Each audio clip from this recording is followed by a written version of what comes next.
Experiencing connection problems with your Spectrum Wi-Fi 6E router?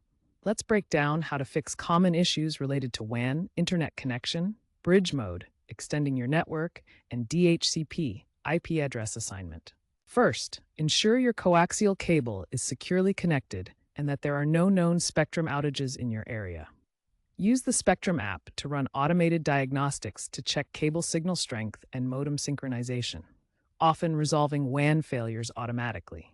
If you're using bridge mode, DHCP loops or IP conflicts can occur, especially with older routers. Make sure DHCP is disabled on the bridged router and connect via Ethernet. For DHCP failures causing devices to lose internet, try rebooting your router to renew the IP address leases. Spectrum's firmware updates have significantly improved these issues. Ensure you're running the latest version.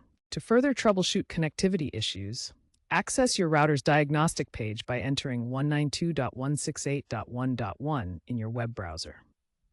This admin interface allows you to check the signal-to-noise ratio, or SNR, of your WAN connection. A low SNR value indicates potential problems with your coaxial cable or splitter, which could cause signal degradation and connection drops. If you're using bridge mode to extend your network, consider enabling DHCP Relay in the Spectrum app. This feature allows your primary router to handle IP address assignments more effectively, preventing conflicts and ensuring all devices maintain stable connections across the bridged network.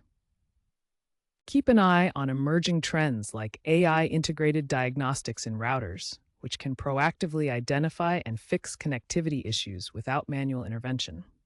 Spectrum is also planning upgrades to Wi-Fi 7 routers in the near future, offering improved performance and better interference handling on the 6 GHz band. As smart home ecosystems continue to expand, bridge mode will become increasingly important for seamless device integration and whole home coverage.